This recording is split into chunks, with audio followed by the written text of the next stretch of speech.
Вы неплохо знаете Игоря Ивановича Сечина и даже дружили с его дочерью. Расскажите, пожалуйста, немного о жизни этих замечательных людей.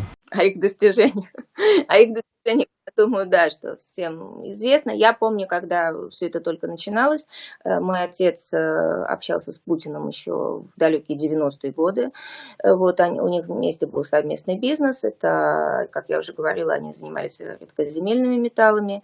Также через Сечина передавались определенные финансовые средства, которые шли, например, вот еще вот опять вспомню совсем начало 90-х, то есть это, допустим, номер кому-то на машину нужно сделать хороший. Но вот на тот момент были такие так называемые номера совместного предприятия. Вот как сейчас помню, СР буква была. Вот, так вот, нужно было сделать? Нужно. Вот, пожалуйста, значит, Литвиненки заносили, он, соответственно, Путину отдавал, и все делалось. Потом вот были, опять-таки, валютные сделки, тоже раньше это была достаточно большая проблема, а Путин как раз вот над этим всем стоял, потому что он тогда работал в Смольном. Вот. И через него очень многие вот такого рода вопросы решались. Соответственно, естественно, Сечина я помню просто вот как Игоря Ивановича с детства, и я помню его сына, как я уже говорила, маленького еще. Вот. Меня заставляли тогда дружить с Ингой, с его дочерью, потому что мне папа говорил, вот ты дружи, это вот типа, значит, очень хорошие люди, они вот всегда, скажем так, на нашей стороне. Вот. С Ингой почему-то не получилось у меня как бы особо подружиться. Вот. Инга, кстати, училась в горном институте.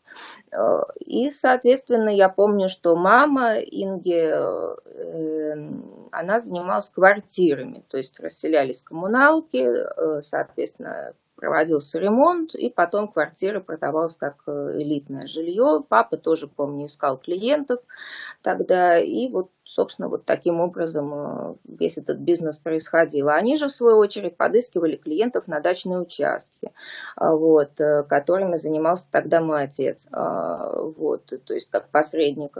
И, соответственно, вот такое у них в начале 90-х шло взаимодействие. А вот у меня, как у довлатовского редактора, знаете, человеченки хочется. А что за люди? Вот эта семья Сечиных. Чем они дышат? Чем они дышали тогда? Чем они тогда жили? Что их интересовало? Или только вот квартиры, деньги, вот это все и больше ничего? Это же все-таки люди, что-то должно быть у них. У меня не совсем получилось подружиться с дочерью Сечина, наверное, потому что, вот знаете, вот опять о человеченке говорим, но вот уже на тот момент были такие, ну как вот мы называем банально слово понты.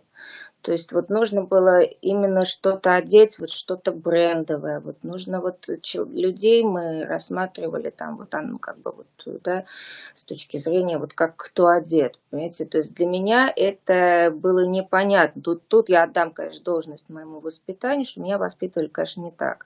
Ну вот, понятие слова бренд там и что оно, что, собственно, это в себе заключает, я уже поняла гораздо позже. Ну вот, и я помню, что мама Инги, да, была достаточно милая женщина в общении, но постоянно тема бизнеса. То есть постоянно что-то вот, а здесь можно заработать, а этого нужно с тем-то познакомить, чтобы вот у них там, может быть, чего-то как-то получилось. Вот, то есть постоянно круг знакомых подбирался не потому, какой там человек хороший или плохой, а ну, именно вот что с ним можно сделать, да, кого он знает, какие вот фамилии. Вот я тоже никогда не любила вот из такого рода людей, но это все время, знаете, было такое, что «а я знаю того-то», «а я вот знаю того-то». Я вот так сижу, думаю, боже мой, ну ты дружишь, чтобы что? Чтобы сказать, что ты с кем-то дружишь, как бы, то есть вот ну, непонятно это. Ну вот такое, да, такое наблюдалось, такое было.